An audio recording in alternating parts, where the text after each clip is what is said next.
Well, how nervous are you right now? How what? How nervous are you right now? I'm not nervous at all, actually. You really aren't? No, I never get nervous. You don't? No. No. Not even for your first interview and it's live around the world? I thought you'd be a little nervous, but that's great, because if you're not nervous, I won't be nervous. I just wanted to let the world know that when we agreed to do this interview, you said that you would be willing to talk to me about everything, and we haven't discussed one single question that's going to be asked here tonight. Just wanted to make that right. Very true. Very true. When we were watching, I was watching you in the background there, watching the video of you in the early years. Did that bring back memories for you? It made me giggle. Yeah. Because I haven't seen that footage in a long time. Yeah. It bring back memories, yes. Me and my brothers, who I love dearly. Yeah. And it's just a wonderful moment for me. Yeah. I saw you laugh when you saw yourself singing Baby, Baby, Baby. Yeah, because James Brown, I think James Brown is a genius, you know. When he's with the famous Flame, just unbelievable. And I used to watch him on television. And I used to get angry at the cameraman, because whenever he would really start to dance, it would be on a close-up, and I couldn't see his feet. So I would throw things, I'd be angry. I said, show him, so I could watch and learn. So he was a big mentor for you. Phenomenal. Yeah. Phenomenal. Yeah, and who else was? Jackie Wilson, who I adore as an entertainer. And of course, music. Motown, the Bee Gees, who are brilliant. I just love great music. So when I look at those tapes of you, and heaven knows that putting this together, I think I've seen every piece of video ever done of you, and watching those tapes, when, especially in the younger years, you seem to really come alive on stage. There's something going on with you when you were a little boy on stage. Were you as happy off stage as you appeared to be on stage? Well, on stage for me was home. I was most comfortable, and still most comfortable, on stage. But once I got off stage, I was like very sad. Really? Yes. And sad from the beginning? Sad since it first started? Since lonely, sad, having to face with popularity and all of that. There were times when I had great times with my brothers, pillow fights and things, but I used to always cry from loneliness. You did? Yes. Beginning at what age? Oh, very little. 8, 9. When you all first became famous? Yes. So it wasn't what it appeared to be to the rest of the world, all of us. I remember I was a little black child, wanted to marry Jackie Jackson, your brother. So, I mean, to all of us, we thought this was the most wonderful thing in the world. Who wouldn't have wanted that life? It is wonderful. There is a lot of wonderment in being famous. I mean, you travel the world and you see things, you meet people, you go places. It's great. But then there's the other side. There's which I'm not complaining. There's lots of rehearsal, and you have to put a lot of your time, give up yourself. Do you feel? I talked to Suzanne DePass the other day, and Suzanne DePass worked with you all for a long time at Motown, and really groomed you all and found the outfits for the Ed Sullivan Show. And Suzanne had some interesting theories about your childhood. We talked about whether or not it was really lost. Was it? Well, especially now, I come to realize, and then I would do my schooling, which was 3 hours with a tutor, and right after that, I'd go to the recording studio and record, and I'd record for hours and hours till it was time to go to sleep. So it'd be nighttime, and I remember going to the recording studio. There was a park across the street, and I'd see all the children playing, and they'd be rooting and making noise, and I would cry. It would make me sad that I would have to go and work instead. I wanted to go to this, to hear what Suzanne had to say about your childhood. Sure. We're going to look at some pictures of you as a little boy. Okay. Describe the performance that you put on. What I do? Yeah. Well, most of my songs are fast.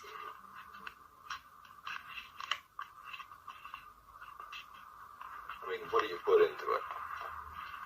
Well, whatever I sing, that's what I really mean. When I'm singing a song, I don't sing it if I don't mean it. I didn't have any friends when I was little. My brothers were my friends. Was there ever a place where, because, children, I remember playing games and talking to myself, and playing with my dolls and all that. Was there, and I think every child needs a place to escape into a child's world, into a child's imagination. Was there ever a time you could do that? No, and that is why I think now, because I didn't have it then, I compensate for that. Really? I mean, people wonder why I always have children around, because I find the thing that I never had through them. You know, Disneyland, amusement parks, arcade games. I adore all that stuff, because when I was little, it was always work, work, work, from one concert to the next. If it wasn't concert, it was the recording studio. If it wasn't that, it was TV shows or interviews or picture sessions. It was always something to do. Did you feel, Smokey Robinson has said this about you and so have many other people, that you were like an old soul in a little body? I remember hearing that all the time when I was little. They used to call me a 45-year-old midget wherever I went. I used to always hear that, and I just would hear it, and I never thought about it. Just like when some people say, when you were little, when you started to sing, did you know you were that good? I said, I never thought about it. I just did it, and it came out. I never thought about it, really. So here you were, Michael Jackson, with hits. You all had so many hits, 4 hits in a row, and you were crying because you couldn't be like other kids. Well, I love show business, and I still love show business, but then there are times you want to play and have some fun, and that part did make me sad. I remember one time we were getting ready to go to South America, and everybody was packed up in the cars, ready to leave and go, and the plane was and I hid. I was crying while I was hiding because I really did not want to go. I wanted to play. I did not want to go. Were your brothers jealous of you when you started getting all the attention? Not that I know of, no. You never felt a sense of jealousy? Let me think. No. I think they were always happy for me that I could do certain things, you know, and but I've never felt jealousy among them, no. Do you feel that they're jealous of you now? I wouldn't think so. I don't think so, no. What's your relationship like with your family? Are you all close still? I love my family very much. I wish I could see them a little more often than I do, but we understand because we're a show business family and we all work. We do have family day when we all get together. We'll pick a person's house. It might be Jermaine's house or Marlon's house or Tito's house. And everybody will come together and we'll fellowship and love each other and talk and catch up on who's doing what. And, you all aren't all upset about LaToya and LaToya's book and the things that LaToya has said about the family? Well, I haven't read LaToya's book. I just know I love my sister dearly. I love LaToya, and I always will. And I always see her as the happy, loving LaToya that I remember growing up with. So I couldn't completely answer on that. Do you feel that some of the things that she's been saying are true? I couldn't answer, Oprah. Honestly, I haven't read the book. That's the honest truth. So let's go back to when you were growing up and feeling all of this. Well, I guess it's a sense of anguish, I guess. So there was nobody for you to play with other than your brothers. You never had slumber parties. You never. No. So I'm wondering, for you, being this cute little boy that everybody adored and everybody who comes up to you, they're, pulling your cheeks and how cute, and this child prodigy, really, how adolescence affected you? Because I call, adolescence going through that duck stage where everything's awkward, And I'm wondering if when you started to go through adolescence, having been, this child superstar, was that a particularly difficult time for you? Very, very, very difficult. Yeah. Yes. Because I think every child star suffers through this period because you're not the cute and charming child that you were, and you start to grow. And they want to keep you young forever and little forever. Who's they? The public. And, nature takes its course. And it does. And I had pimples so badly, and it made me so shy. I used to not look at myself. I'd wash my face in the dark. I wouldn't want to look in the mirror. Really? And my father teased me, and I just hated it. I cried every day because of it. Your father would tease you about your pimples? He pimples? would tell me I'm ugly. Your father would say, yes, he would. Sorry, Joseph. What's your relationship like with him? I love my father, but I don't know him. Are you angry with him for doing that? I think that's pretty cruel, actually. Am I angry with him? Because adolescence is hard enough without a parent difficult. telling you that you're ugly. It's very difficult. Am I angry with him? Sometimes I do get angry, yes. I don't know him the way I'd like to know him. My mother's wonderful. To me, she's perfection. I just wish I could understand my father.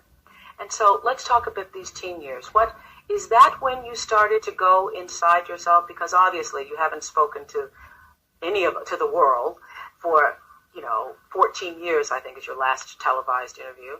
So you went inside. You became a recluse, and that was on purpose. Was it to protect yourself? I felt that there wasn't anything important for me to say. And those were very sad years for me. And why so sad? Because on stage we see you performing, you're getting your Grammys. Why so sad? Oh, there's a lot of sadness about my past life and, adolescence and my father and all of those things. It just made me very, very, very sad. So he would tease you, make fun of you? Yes. Did he ever beat you? Yes. He did. Yes. And that was difficult to take, getting beaten and going on stage and performing. Yes. And why would he beat you? Because he saw me, he wanted me to, I guess maybe, I don't know if I was his golden child or whatever it was. Some may call it a strict disciplinarian or whatever, but he was very strict, very hard, very stern. And just a look would scare you, and were you scared of him? Very frightened. There's been times when he'd come to see me and I would get sick. I'd start to regurgitate. As a child or as an adult? Both. He's never heard me say this. I'm sorry. Please don't be mad at me. Well, I mean, I suppose that everybody has to take responsibility for what they've done in life. And your father is one of those people who also has to take responsibility. But I do love him. Yes, I understand. And I am forgiving. Yes. I don't go around. But can you really forgive? I say this on my show all the time. Can you really forgive if you haven't gotten angry? If you haven't dealt with how you really feel? I don't know if you can go from having been abused to forgiveness. I do forgive. There's so much garbage and so much trash that's written about me. It's so untrue. They're complete lies. And those are some of the things I want to talk about. The press has made up so much god-awful, horrifying stories that are completely appalling. I know. Completely appalling. And so far from the truth. And it's made me to realize the more often a person tell a lie, the more times you hear a lie, I mean, you begin to believe it. If it's told often enough, you start to believe it. And it's appalling the things that have been said about me, and they're completely false. There are so many. I normally don't write questions down, but there's so many. I didn't want to forget them. First of all, I have been in this house getting lit and getting prepared for this, and I've been all over the house upstairs when you weren't looking for that oxygen chamber. I cannot find the oxygen chamber anywhere in the house. That story is so crazy. I mean, it's one of those tabloid things. It's completely made up. Okay, but there you are in something there. There's a picture of you. Where did that come from? How did it get started? I did a commercial for Pepsi, and I was burned very badly. And we settled for like $1 million, and I gave all the money. We built this place called the Michael Jackson Burn Center. And that's a piece of technology that's used for burn victims, right? So I'm looking at the piece of technology, I'm touching it, feeling it, and decide to just go inside of it, just to hammer around. Somebody takes a picture. When they process the picture, the person who processes the picture say, oh, Michael Jackson. He made a copy. These pictures went all over the world with this lie attached to it. It's a complete lie. Why do people buy these papers and it's not the truth? And I'm here to say, do not judge a person. Do not pass judgment on anyone unless you have talked to them one-on-one. I don't care what the story is. Do not judge them because it's a lie. But that story, you're right, that story, it was like it had legs. It's crazy. It is. Why would I want to sleep in a chamber? Well, the rumor was that you were sleeping in the chamber because you didn't want to grow old, and that was stupid. That's stupid. It's completely made up, and I'm embarrassed. I'm willing to forgive the press and forgive anybody. I was taught to love and to forgive, which I do have in my heart. But please, don't believe these crazy, Okay, let's go down this. Did you buy the Elephant Man's bones? Were you trying to get them? That's another stupid story. Uh-huh. I love the story of the Elephant Man. It reminds me of me a lot. You know, I could relate to it. It made me cry because I saw myself in the story.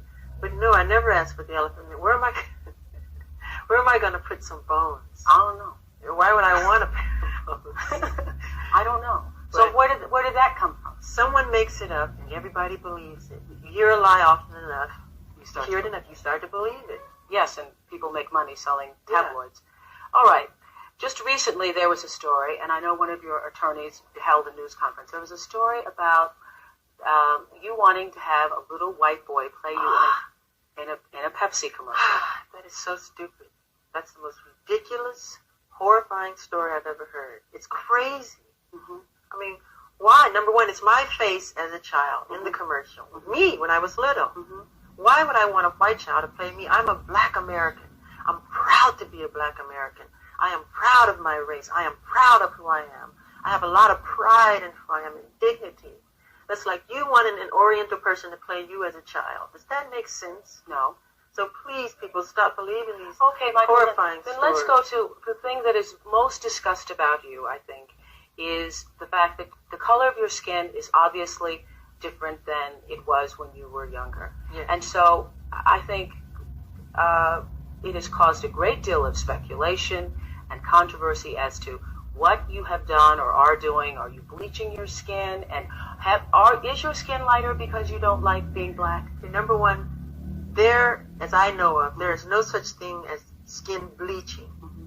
I have never seen it. I don't know what it is. Well, they used to have those products growing up. I used to hear, always you bleach and glow, but you'd have to have about 300,000 gallons. Okay, number one, this is the situation. I have a skin disorder that destroys the pigmentation of the skin. It's something that I cannot help. Okay, but when people make up stories that I don't want to be who I am, it hurts me.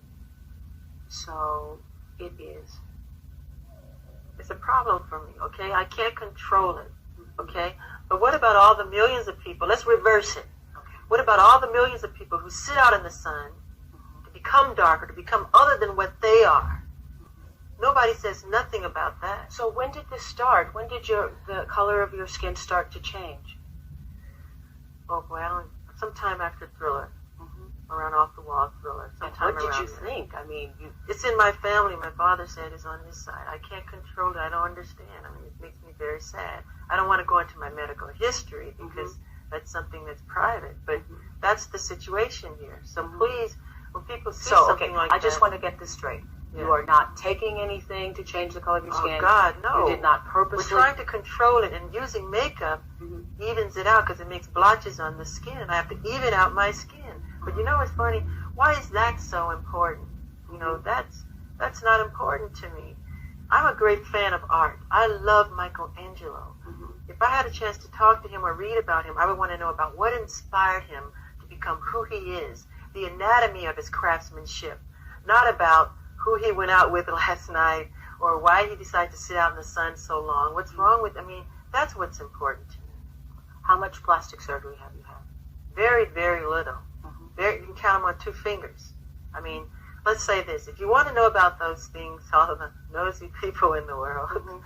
But once we say it, we don't have to say it anymore. Read my book, Moonwalker. It's in my book. You know, let's just put it this way. If all the people in Hollywood who have had plastic surgery, if they went on vacation, there wouldn't be a person left in town. I think you might be right. I think I am right. Empty. So did you start having plastic surgery because of those teen years, because of not liking the way you look? No, not really. Not really? No, it's only 2 things. Read it, get my book. It's no big deal. Okay. You don't want to tell me what it is? You had your nose done, obviously. Yeah, but so did a lot of people that I know. Yeah. And so when you hear all these things about you, and there have been more than we are even... I never had my cheekbones done, never had my eyes done, never had my lips done and all this stuff. They just go too far. I mean, it's crazy. But this is something that happens like every day with other people. Are you pleased now with the way you look? I'm never pleased with anything. I'm a perfectionist. Yeah, it's part of who I am. And so when you look in the mirror now and the image that looks back at you, are there days when you say, well, I kind of like this, or I like the hair today, or I'm never I think I'm pretty cute today? I'm not pretty cute today. No, I try not to look in the mirror. I really do, because I'm never happy with what I see. So I go on with my work and get it done. I have to ask you this. So many mothers in my audience have said to please ask you this question. Yeah. Why do you always grab your crotch? Why do I grab my crotch? Yeah, we think you got a thing with your crotch going on. I think it happens subliminally. Mm-hmm. When I dance, if you're a dancer, you know, you're just interpreting the sounds and the accompaniment of the music. Uh-huh. If there's a driving bass, you become the bass. If there's a cello, if there's a string, you become that. So you become the emotion of what that sound is. Uh-huh. Okay? So if I'm doing a movement and I go bam, and I grab myself, it's the music that compels me to do it. It's not saying I'm getting ready to grab down there and it's not a great place. You don't think about it. It just happens. Sometimes I'll look back at the footage and I'll go, did I do that? Yeah. So I'm slave to the rhythm. Yeah. Okay? Mm-hmm. I think the alarm's going off in the house. I don't know why. But we're going to fix it in a minute. We're in live television. So we're going to go to break. These things happen. We'll be right back. Okay. When you have broken all those records, when you have the #1 album ever sold, the #2 album ever sold, when you've broken every record there is to break, when you have become an icon in the industry, is there always the pressure to do something bigger and something better? Oh, gee, that is something. It makes it harder each time to follow up. Because you try to be as original as you can be without thinking about statistics. Just go from the soul and from the heart. Mm-hmm. And so when you think of that, what do? You meditate, you think, well, I will now do the Super Bowl. I will now. No. I just create out of my heart, really. I want to tell everybody, too, since we're back and we're live, we weren't prepared for, and I know this house probably wasn't prepared for all the lights that are here. And what happened was that the smoke alarm went off from all the lights that are around, and that's what happened, and that's why we went to break. So I wanted to also make it clear, because this is another rumor that's starting, that the only way I could have gotten this interview was that I contractually agreed to call you the King of Pop. And I would just like to say to the world, Michael did not tell me to call him the King of Pop. As a matter of fact, I haven't called you the King of Pop once here. And I frankly think that the King of Pop is probably too limiting a title for you. I mean, I think that most of the world would agree that you're no doubt one of the greatest entertainers the world has ever seen. So you would be King of Entertainment, or Liz Taylor said you were King of Pop, Rock, and Soul. Where did this whole notion that you proclaimed yourself King of Pop come from? Well, I didn't proclaim myself to be anything. I'm happy to be alive. I'm happy to be who I am. King of Pop was first said by Elizabeth Taylor on one of the award shows. As a matter of fact, we have that. Let's roll that. Ladies and gentlemen, the 1989 Heritage Award and Sammy Davis Jr. Award recipient, and in my estimation, the true king of pop, rock, and soul, Mr. Michael Jackson. And that's where this all started? Yes, and then fans, all the stadiums that we play, they bring big banners to say the King of Pop, and jackets to say the King of Pop, and T-shirts to say the King, and they chant it outside my hotel, King of Pop, King of Pop, King.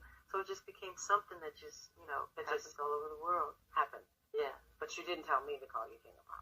No. No. Why would I tell you to call me King? I've been calling you Michael. Yeah, I think the press loves to just start trouble like that. I mean, again, do not read the tabloids, please. It's crazy. Do you go out? Do you date? Yes. Who do you date? Well, right now it's Brooke Shields. Well, we try not to just be everywhere and go. It's mostly at home. She'll come over. I'll go to her house because I don't like going out in the public. Have you ever been in love? Yeah. With Brooke Shields? Yes, and another girl. Another girl? I'm going to ask you this, and it's embarrassing for me to ask you this, but I'm going to ask you anyway. Are you a virgin? How could you ask me that question? I just want to know. I want to know. I'm a gentleman. You're a gentleman. I'm a gentleman. So I'm a gentleman. So, okay, I would interpret that to mean that means that you believe that a lady is a lady, and therefore It's something that's private. I mean, shouldn't be spoken about openly. You can call me old-fashioned if you want, but, to me that's very personal. so you're not going to answer it. I'm embarrassed. So you're not going to answer it. Well, we would like to know whether or not there is a possibility that you are going to marry one day and have children. I would feel that my life isn't complete if I do not, because I adore the family life. I adore children, and I adore that whole thing. And I would love to. That's one of my dreams, but I couldn't right now because I'm married. I am married, but to my work. I'm married to my music. And it has to be that closeness in order to do the kind of work that I want to do. And so what kind of woman makes you, I know in the video, wait a minute, no, in the video we're going to see later, we're premiering the world video, but you say that there's a line where you talk about being quenched. So what kind of person does that for you? Quench my desire. Yeah, quench my desire. Yeah. Well, Brooke, I've always liked her. And when I was little, I used to stay with Diana Ross, me and my brothers. We stayed with her for years. I never said this, I always had a crush on her. You did? Yes. I heard, too, this was another one of those rumors, that you had proposed to Elizabeth Taylor at some point. Elizabeth Taylor is gorgeous, beautiful, and she still is today. Yeah. I'm crazy about her. Yeah, but did you propose to her? I would like to have. Yeah. Well, Elizabeth Taylor is here. Liz, can we bring Liz in now? Liz had said that she wanted to be here to hold your hand through this. You don't look like you need your hand held. Hi, Elizabeth. Elizabeth Taylor! Hello. Hi, have a seat. Have a seat. Thank you. Did Michael ever propose to you? No. And I never proposed to him. Never did. What do you think is most misunderstood about Michael Jackson, Liz? All the things you mentioned. He is the least weird man I've ever known. He is highly intelligent, shrewd, intuitive, understanding, sympathetic, generous to almost a fault of himself. And he just, if he has any eccentricities, it's that he is like larger than life, and some people just can't accept that or face it or understand it. His talent on stage, why I call him the king of pop, rock, soul, music, entertainment, whatever. Yes. There's nobody that can come near him. Yeah. Nobody can dance like that, write the lyrics like that, the music, cause the kind of excitement that he does. And why do you think you all are such friends? What has brought this kind of bond? Because people tried to make this be weird. Well, it's not. I mean, our childhoods are very similar. And we have that from the very beginning in common. I was a child star at 9, had an abusive father. And that kind of brought us close together in the very beginning. And what is it, I'm going to ask Michael this question later on, but what is it you most want the world to know about him? What a wonderful, giving, caring, generous man he is, and how good he is. And he's funny, too. Oh, he's wildly funny. He can crack some jokes, I tell you. Yeah, but he's a good man. Thank you for joining us, too. Because I know you didn't want to be on camera at first, but thank you. We're coming from Michael's house down to this amazing amusement park, which is, about several hundred yards, I guess, from the house. And this it's incredible. Thank you. And I want to know whether or not you did this for yourself, or did you do it for all the children that you entertain here? For myself and the children. Every 3 weeks we have terminally ill children that come to the house. Yeah. Make-A-Wish Foundation, Dream Street, Every 3 weeks? Starlight, yes. And these are sick children with cancer, and I entertain them. And they come here. This is and they enjoy unbelievable. themselves. What I have to say is these are not as I was talking to some kids who were here, these aren't just grandma rides here. These are some major rides. I mean, the Sea Dragon and the Ferris wheel, and there's that zipper over there. The Wipeout. Yeah, Wipeout. There are bumper cars here. It's really... Thank you. Well, it brings out the child that lives inside of everybody. I love rides and things like that. Were you able to do it when you were a kid? And not really. Sometimes, but not often. Now you can anytime? Every How often day, do you right in actually, my backyard. How often do you actually come out here and do this? Whenever I'm here, I come out and I go on the ride. Well, is this a part of you, what we were talking about earlier, the pain of growing up and not being able to experience all the things that kids normally experience, and so now you are fulfilling all of those You fantasies? compensate, yes. Really? Yes, it's very true. Do you think you can ever really recapture it, though? Does it feel the same? I mean, I don't It's know. more fun. I Is it wouldn't really? change the past if I had to. Would not. I'm enjoying myself. And here we are inside the theater. I had one too many sugar babies here the other day at the candy counter. But the candy's here for all the kids, and Pinocchio's here, and E.T.'s here. What's fascinating to me about you is that obviously you have this childlike aura about you. And I see children with you, and they play with you like you are one of them. But a child did not do this. A child did not put this together. Oh, that's sweet. Yeah, this is really magnificent. Well, thank you. I love to do things for children, and I try to imitate Jesus. And I'm not saying I am Jesus. I'm not saying We're clear on that. Right. I'm trying to imitate Jesus in the fact that he said to be like children, to love children, to be as pure as children are, and to make yourselves as innocent and see the world through eyes of wonderment and the whole magical quality of it all. And I love that. And we have we'll have 100 bald-headed children here who they all have cancer, and they're running around and they're enjoying themselves, and it just makes me cry happy tears that I was able to do that for them. You know, it makes me so pleased inside. Well, when I came here to about a month ago to shoot commercials with you for promoting tonight's event, one of the things that really impressed me the most, and I hope you guys are getting shots of this. I don't know how you are if all the cameras are on us, but we got other cameras. Is that there are built inside the walls here beds for some of those sick children who come. And what I realized when I saw that is that you have to be a person who really cares about children to build it into your architecture. Yes. We have children that come who are intravenously. They're very sick. They're bedridden, and they Can't sit up. Right, they can't sit up. And these beds, they're hospital beds. You push a button, they move up and they move down, and they're able to watch. We have a magic show.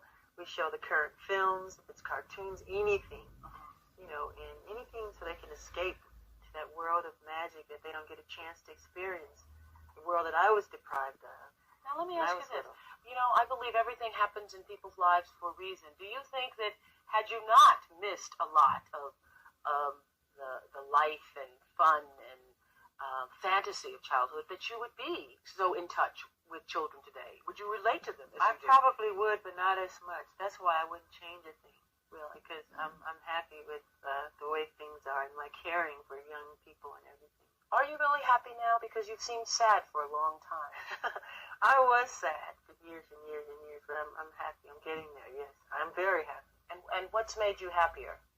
Being able to give back, and to help people. Heal the World Foundation, which I formed, which helps children and healing in the world. We're doing Heal LA, which is, we have 3 goals in mind: the immunization of children, mentoring a Big Sister, Big Brother program, and education on drug abuse. And Jimmy Carter has teamed up with us to do Heal Atlanta. And we're going to go from state to state healing. We've done Sarajevo, we've done lots of places. I know, we have photographs of you from all over the world where you're with all of these children.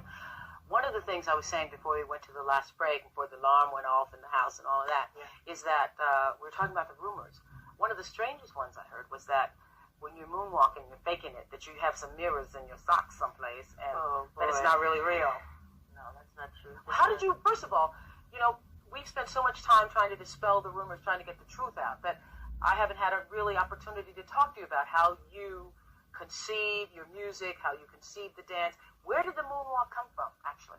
Well, the moonwalk came from these beautiful children, black kids who live in the ghettos and the inner cities, who are brilliant. They just have that natural talent for dancing. Any of the new hot, the Running Man, any of these dances, they come up with these dances. All I did was enhance the dance. Okay, I want to see you dance. I want to see you dance. No.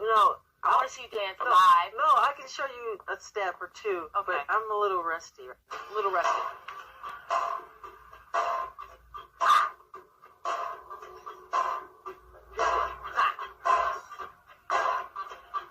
That's the moonwalk. Wait, did you catch it from the sideways? Got to turn sideways? Are you from the front? Yeah. We got you. From the sideways. Okay, just show me slow motion. Could you show me slow motion? Okay. Wait.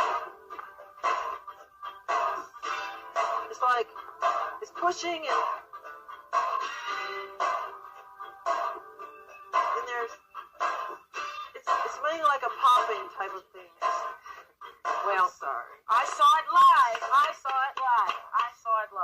And so you took it from the kids who were doing it. Yeah, because I think they're the real dancers. Yeah. And when you are, for instance, when we were here before to shoot that commercial, you were preparing for the Super Bowl. You were supposed to do this with me. I don't know how to do this. You know I don't know how to do this. You know what? I mean, all the things ever printed in the tabloid, the only thing's ever been true is when they said I couldn't dance. And that is the truth. When we were here the last time shooting the commercial, you were like in between shots, running off, conceiving the dance, choreographing the dance. You were up all night dancing. On the Super Bowl? Yes. Yes. Well, I'm never satisfied. Even when I see something that I've done, and people say, oh, it was phenomenal. When I did Motown 25 and I did the moonwalk for the first time, I was backstage crying afterwards because I was unhappy. You cried after Motown 25? Motown 25. But then as I was walking to the car, there was this little boy. He was like 12, this little Jewish kid, and he said, you're amazing. Who taught you to ever dance like that? And for the first time, I felt I did a good job because I know children don't lie, and I just felt so good about it then. You felt so good, you probably wanted to say, I want you to sing something a cappella for me if you can. Oh, no. What can I sing? Who is it? You know, that whole, do that little beat thing. Since we're here in the theater. Oh, boy. What can I sing? Who is it? Where did that he thing come from? It comes out of singing. Wait.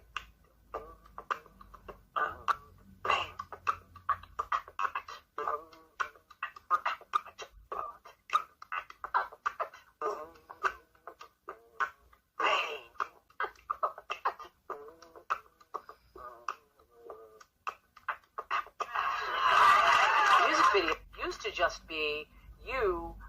just be people singing their song until you came along and changed music videos. Did you know when you first conceived your first one that's what you were doing? Yeah, the idea was to make something that was a story, so it had a beginning, a middle, and an ending. You could follow, like a mini movie. That's what I wanted to do, and that's what we did with Beat It and Thriller, and with Criminal, and all those types of things. So when you start to look at a piece of work or look at a piece of music, are you already thinking about how you're going to? Sometime, yes. Yes, it's very true. I wonder what it feels like. I will never know since I cannot sing one thing. But what it feels like to be on stage with a sea of people. A sea of people. One of the things that has impressed me in putting the pieces together for you is all around the world, the response to you is so incredible. So when you're standing there and there's a sea of people responding to you, screaming your name as they were, what does that feel like? Love. You feel lots of love, and I feel blessed and honored to be able to be an instrument of nature that was chosen to give them that. What I give them, I'm very honored and happy about that. An instrument of nature, that's an interesting way to describe yourself. Thank you. Yeah. Are you very spiritual? In what sense? I mean, do you meditate? Do you understand that there's something bigger than yourself at work here? I believe in God, absolutely. Absolutely. Very much. And I believe everybody comes to the world for a reason, I think. Most of us spend our lives trying to figure out what the purpose of our being here is. What do you think yours is? My purpose? Oh boy, I think to give in the best way I can through song, and through dance, and through music. I mean, I am committed to my art. I believe that all art has as its ultimate goal the union between the material and the spiritual, the human and the divine. I believe that to be the reason for the very existence of art. And I feel I was chosen as an instrument to just give music and love and harmony to the world. Children of all ages, and adults and teenagers. Do you think that by talking now, setting the record straight for yourself, that maybe people will be able to focus more attention on your music and not judge you for anything other than the kind of music that you play? I would hope so. I would love that. Well, I hope that comes out of this too. Give In to Me. I wanted to write another song, that was kind of exciting and fun and had a rock edge to it, when I did Beat It and Black or White. And Slash, who is a dear friend of mine, we love animals and things like that. He wanted to play guitar, and I wanted to play guitar on it. And we got together, and we went to Germany, and we shot this thing in just like 2 hours. We had no time at all to shoot it. We wanted it to be something exciting and fantastical, and fans, and it's, like it's our rock concert. And that's the result. You mentioned animals, and I know everyone's going to ask me when I leave here, where are all the animals? I said in the opening, I expected chips to be jumping all over the living room, and I didn't see any. Where's Bubbles? Well, the animals are everywhere. They're in their habitats. They're all over the ranch, and they come out in the daytime. They play, and they jump around. They have their own playground in their area. Why were you so fascinated by animals, do you think? Because I find in animals the same thing that I find so wonderful in children, that purity, that honesty, where they don't judge you, they don't want anything from you, just to be your friend. And I think that's so sweet. I do too. I think we've cleared up all the rumors, though. There are no chips running around the house, no oxygen tank in the house. I don't know. Are you going to lay off the crotch a little bit? Ask the music. Ask the music. Will he lay off the crotch? Oh, we didn't get about the inauguration. Did you tell President Clinton that you had to be the only person there singing? That is horrible. That is the stupidest, craziest story I have ever heard. I mean, why would I just want me? And nobody else could be on the show, just me. I mean, that's so stupid to me. I mean, it's crazy. That's not even in my heart. I would never say anything like that. Again, somebody made it up and the whole world believed it. It's so false. It's incredible. What do you want the world to know about you most? I ask Liz that of you. What do you want them to know? Like to be remembered for? Well, not be remembered for. What about known for now? Forget remembered. Oh, known for now. That's to be an artist, a great artist. I love what I do, and I would love people to love what I do. And to be loved, I just simply want to be loved wherever I go, all over the world, because I love people of all races from my heart with true affection. Gene Siskel, who's a movie critic, asked me this question once, and I love the question. So I'm going to ask you. You're 34 years old. What do you know for sure? What do I know for sure? What do you know for sure? Oh, boy. I'm still learning. I mean, life is an education for me. I can't say I know anything for sure. Well, I really believe that. I can't thank you enough for letting us in, and I wish you all the happiness in the world. I love being here because it makes me feel like a child again, and one of the things I promised myself was when this interview was over, live around the world, I was going to go get on that Ferris wheel. That is exactly what I intend to do. I'm going to take off my blue shoes, and I'm going to ride on the Ferris wheel. I'm going to have a good time, to have myself